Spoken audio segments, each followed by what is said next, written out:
भगवान को मु एक कथा पाई धन्यवाद तो निश्चय देवी कि मरण तो समस्त को आसे नहले धनी लोक माने एक कथा कहिबाकू भी पछेई न थांते कि गरीबटा थिला सेथिपाई मरीगला। जदि आपण खोजिबा पाई चाहुचंती तेबे कौनसी गोटे खराब जिनिसरु भल खोजिबा पाई चेष्टा करंतु, केबे भल जिनिसरु खराब खोजिबा पाई नुह। कोउठी ना कोउठी ए दुनिया लोक मानंकु निज कर्मर डर अछि आज्ञा, नहले आपण भाबंतु गंगारे एते भिड़ कौन पाई। जो मनीष निज कर्म को भल भावरे बुझी पारिछि से मनीष को धर्म विषय रे बुझिबार कौनसी भी आवश्यकता नाही। बंधु ए जीवन रे आमको सबु किछि तो मिली पारिबो किछि कथा नाही, किंतु सबु किछि देला परे भी ए जीवन मिलिबनी। जदि सेई संपर्क भांगी जाउची तेबे से संपर्क को आपण भांगी जीवाकू दियंतु। जो संपर्क पाई दिने आपण भांगी जाउछंती। गोटे छोटो निवेदन रहिबो आज्ञा आपण मानंक पाखरे। जो मनीष पाखरे आम हृदय लागी जाए ता पाखरु किछि आशा भरोसा रखिबनी, नहले दिने कांदिब निश्चय। ए दुनिया रे लोक माने तो चिल्लेई करी खेल खेलंती आज्ञा, किंतु थरे भाबंतु चुप रही खेला जाउथिबा खेल ए दुनियार सबुठारु खतरनाक खेल होइथाए। आपणक जीवन रे आपण निजर करिथिबा सेई नुआ सांग हो किंबा आपणकर पुरुणा शत्रु हो, एमानंकु टिके देखि चाहि चलुथिबे आज्ञा। जेतबेले कौनसी मनीष को कौनसी कथा भितरु भितरु ही खाऊ थाए, से मनीष को भोक अबा कोठी लागू थाए। जो संपर्क आपणंकु कष्ट दउची से संपर्करु आपण बाहर को बाहरी जीवाकू चेष्टा करंतु आज्ञा। से संपर्कटी केते भी मधुर होई थाउ ना काहींकी। आपण कहुथिबा प्रतिटी ठीक कथार जो लोक माने भूल अर्थ बाहर करंती सेमानंकु निज जीवनरु दूरेई रखिबा भल। सेमाने केबे भी आपणंकु आगकू जीवाकू देबेनी। चालाकी करुथिबा लोक माने ही तो जीवनर आनंद नहीं पारंती आज्ञा। सरल लोक मानंकु तो केवल व्यवहार ही करा जाए। भगवानंक ए सृष्टि रे 24 घंटार समय समस्तंकु मिलिछि, किंतु ता भितरे किछिटा लोक केते बड़ बड़ काम करी चली जाउछंती, आउ किछिटा लोक ए जिनिस मोर से जिनिस तोर कही निज जीवन को ही सारी दउछंती। बंधु जीवन रे एक कथा आपण निश्चय मने रखिथिबे। जो जगारे मनरु छोट चिंताधारा रखुथिबा लोक माने निज गुण गाई थांती, सेई जगारे आपण चुप रहिबा ही भल। एक कथाटी विश्वास नहेले भी सत।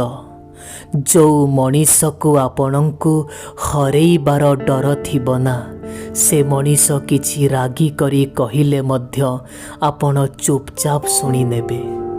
जो लोक माने आपणंक सह संपर्क रे रहिबाकू चाहंती, आपण सेमानंक सह ही संपर्क रे रुहंतु। संपर्क पाई काहा पछरे भिक मागिबा आम द्वारा हबनी। विश्वास ओ भरोसा रे एते भी अंध होई जिबेनी आज्ञा कि पाख लोकर असली चेहरा भी आपण जेमिति देखि पारिबेनी। एबे तो डर लागिबाकू लागिलाणी काहा उपरे विश्वास करिबा पाई, काहींकि ना ए दुनिया लोकंकर गोटिए चेहरा पछरे हजारे चेहरा रहुछि। एई भली लोकमानंक ठारू निज जीवन रे आपण टिकिए संभाली रहिबे आज्ञा। ଯେଉଁ ଲୋକମାନେ ଆପଣଙ୍କ ଆଗରେ ତ ଆପଣଙ୍କ ସପକ୍ଷରେ କଥା ହୁଅନ୍ତି ଆଉ ଆପଣଙ୍କ ପଛରେ ଆପଣଙ୍କ ବିରୁଦ୍ଧରେ କଥା ହୁଅନ୍ତି। ଏ ପ୍ରଶ୍ନର ଉତ୍ତର ମୁଁ ବହୁତ ଥର ଖୋଜିବା ପାଇଁ ଚେଷ୍ଟା କରିଛି ଆଜ୍ଞା, କିନ୍ତୁ ବେଳେବେଳେ ମୋତେ ଜଣାପଡ଼େ ନାହିଁ କି ଭଲ ଲୋକଙ୍କ ସହ ଭଗବାନ ଏତେଟା କଷ୍ଟ କାହିଁକି କରାନ୍ତି। ସବୁ ଜିନିଷକୁ କେବେ ବି ନିଜ ଭାଗ୍ୟ ଉପରେ ଛାଡ଼ି ଦିଅନ୍ତୁ ନାହିଁ ଆଜ୍ଞା। ଏମିତି ବହୁତ ଲୋକଙ୍କ ଉଦାହରଣ ମୁଁ ଆପଣଙ୍କୁ ଦେଇପାରିବି, ଯେଉଁମାନେ ନିଜ କର୍ମ ଦ୍ୱାରା ନିଜ ଭାଗ୍ୟର ପରିବର୍ତ୍ତନ କରିଛନ୍ତି। ଏଇ ଦୁଇଟା ଗୁଣ ପାଇଁ ମଣିଷ ତା ଜୀବନରେ କେବେ ବି ଉପର ସ୍ତରକୁ ଯାଇପାରିବନି। ପ୍ରଥମଟି ଆଳସ୍ୟ ଗୁଣ ଆଉ ଦ୍ୱିତୀୟଟି କୌଣସି କାମକୁ ଟାଳିବାର ପ୍ରକୃତି। କେବଳ ଏଠି ସୂର୍ଯ୍ୟ ଜଳୁନି ଆଜ୍ଞା, ଆପଣ ସୂର୍ଯ୍ୟକୁ ବଦନାମ କରନ୍ତୁନି। ଏଠି ଗୋଟିଏ ମଣିଷ ଆଉ ଗୋଟିଏ ମଣିଷ ଉପରେ ମଧ୍ୟ ବହୁତ ଜଳୁଛି। ଯେଉଁ ମଣିଷମାନେ ଜାଣିଛନ୍ତି କି କାଲି ସକାଳର ସୂର୍ଯ୍ୟ ଆମେ ଦେଖିବୁ କି ନାହିଁ ତାର କୌଣସି ବି ଭରସା ନାହିଁ, ତାପରେ ବି ମଣିଷ ସମାଜ ଏତେ ଗର୍ବ ଅହଙ୍କାର ଆଉ ଘମଣ୍ଡରେ ବଞ୍ଚୁଛି କ'ଣ ପାଇଁ? କେବେ ବି କୌଣସି ମଣିଷକୁ ଆପଣଙ୍କ ଜୀବନରେ ଆପଣ ଏତେ ବି ଅଧିକାର ଦେଇଦେବେନି କି ସେ ମଣିଷ ନିଶ୍ଚିତ କରିବ କି ଆପଣଙ୍କୁ କେବେ ହସିବାର ଅଛି ଆଉ ଆପଣଙ୍କୁ କେବେ କାନ୍ଦିବାର ଅଛି। ବହୁତ ହେଇଗଲା ଆଜ୍ଞା ଏ ଦୁନିଆ ଲୋକଙ୍କ ଉପରେ ଆଶା ଓ ଭରସା କରିବା। ଏବେ ତ ଭଗବାନଙ୍କଠୁ ଆଶା ଆଉ ନିଜ କର୍ମ ଉପରେ ଭରସା କରିବାର ଅଛି। କେବେ ବି କୌଣସି ମଣିଷର ପଛରେ ଚାଲିବା ପାଇଁ ଚେଷ୍ଟା କରନ୍ତୁନି। ନିଜ ଜୀବନରେ ଏମିତି କିଛି କରନ୍ତୁ କି ଆପଣଙ୍କ ପଛରେ ଯେମିତି ଏ ଦୁନିଆ ଚାଲିବ। ଆପଣଙ୍କୁ କଠିନ କଥା କହୁଥିବା ଲୋକମାନେ ବେଳେବେଳେ ଆପଣଙ୍କ ଅସୁବିଧାରେ ଆପଣଙ୍କୁ ସାହାଯ୍ୟ କରି ପକାନ୍ତି, କିନ୍ତୁ ଆପଣଙ୍କୁ ମିଠା କଥା କହୁଥିବା ଲୋକମାନେ ଜାଣିନି ସେ ଅସୁବିଧା ସମୟରେ କୁଆଡ଼େ ବା ଚାଲିଯାଆନ୍ତି। ଯେଉଁ ମଣିଷ ଆପଣଙ୍କ ଦୁଃଖ କଷ୍ଟକୁ ଟିକେ ହୃଦୟଙ୍ଗମ କରିପାରୁନାହିଁ, ସେ ମଣିଷ ଆଗରେ ନିଜ ଦୁଃଖ ଓ କଷ୍ଟ କହିବା ପ୍ରକୃତରେ ମୂଲ୍ୟହୀନ ଭାଇ। ଏ ଜୀବନ କେତେ ବି ଖରାପ ହୋଇଥାଉ ନା କାହିଁକି, କିନ୍ତୁ ଯେଉଁ ପର୍ଯ୍ୟନ୍ତ ନିଜର କିଏ ସାଥ ଦେଉଥିବ ସେହି ପର୍ଯ୍ୟନ୍ତ ଏ ଜୀବନ ଭଲ ହିଁ ଲାଗୁଥିବ। ଯଦି ଆପଣ ଆପଣଙ୍କ ଜୀବନ ଯୁଦ୍ଧରେ ହାରିଗଲେ ଆଉ ପାଖରେ ଗୋଟେ ନିଜ ଲୋକ ଆସି ଟିକେ ଆମ ପିଠି ଉପରେ ହାତ ରଖି କହିଦେବ ତୁ ଚିନ୍ତା କରନା ମୁଁ ତୋ ସାଙ୍ଗରେ ଅଛି, ସତରେ ବନ୍ଧୁ ସାହସ 100 ଗୁଣ ବଢ଼ିଯାଏ। ମୁଁ ଏମିତି କିଛିଟା ସାଙ୍ଗ କମେଇଛି ମୋ ଜୀବନରେ।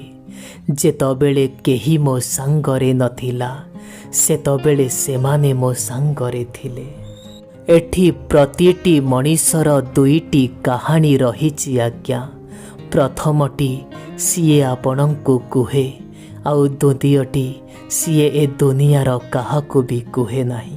ଯେଉଁ ମଣିଷ ଆପଣଙ୍କ ଶବ୍ଦର ମୂଲ୍ୟକୁ ବୁଝିପାରୁନି ସେ ମଣିଷ ଆଗରେ କିଛି କହିବା ଅପେକ୍ଷା ଚୁପ୍ ରହିଯିବା ବହୁତ ଭଲ ହୋଇଥାଏ। ଆପଣଙ୍କ ଜୀବନରେ ଆପଣ ନିଜକୁ ନିଜେ ବଳବାନ ବନେଇବାକୁ ଚେଷ୍ଟା କରନ୍ତୁ। ଯଦି ଅନ୍ୟମାନଙ୍କ ଭରସାରେ ରହିବେ ତେବେ ଦିନେ ଆପଣ ନିଶ୍ଚୟ ଭାଙ୍ଗି ପଡ଼ିବେ।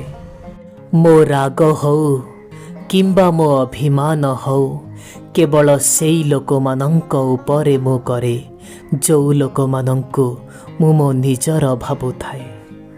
କେହି ଜଣେ କେଡ଼େ ସୁନ୍ଦର କଥାଟିଏ କହିଛନ୍ତି ନା ଆଜ୍ଞା, ପ୍ରକୃତରେ ଆମ ନିଜ ଲୋକେ କେବେ ବି ଆମକୁ କଷ୍ଟ ଦିଅନ୍ତି ନାହିଁ। ଆମକୁ କଷ୍ଟ ତ ସେଇ ଲୋକମାନେ ଦିଅନ୍ତି ଯେଉଁ ଲୋକମାନଙ୍କୁ ଆମେ ନିଜର ବୋଲି ଭାବି ଭୁଲ କରି ବସିଥାଉ। ଆପଣ ଆପଣଙ୍କ ଜୀବନରେ 10 ଥର ଫେଲ୍ ହୋଇଯାଆନ୍ତୁ କିଛି କଥା ନାହିଁ, 100 ଥର ଫେଲ୍ ହୋଇଯାଆନ୍ତୁ କିଛି କଥା ନାହିଁ, କିନ୍ତୁ ଗୋଟିଏ ପ୍ରତିଜ୍ଞା ତୁମେ ନିଶ୍ଚୟ ନିଅ କି ଯେତେବେଳେ ତୁମେ ମରିବ କମ୍ ସେ କମ୍ ତୁମେ ଗରିବ ହୋଇ ମରିବ ନାହିଁ। ବନ୍ଧୁ ସିଏ ଟେନସନ୍ ହୋଇଥାଉ କିମ୍ବା ସିଏ ଡିପ୍ରେସନ୍ ହୋଇଥାଉ, ଇଏ ତ ଆମ ନିଜ ଲୋକମାନଙ୍କ ଦ୍ୱାରା ମିଳିଥିବା ଗୋଟେ ଉପହାର ଆଜ୍ଞା। ଏ ଦୁନିଆରେ ଲୋକେ କୁହନ୍ତି କି ଦୁଃଖ କଷ୍ଟ କାହାକୁ କହିବା ଦ୍ୱାରା ସେ ଦୁଃଖ କଷ୍ଟ କମ୍ ହୋଇଥାଏ।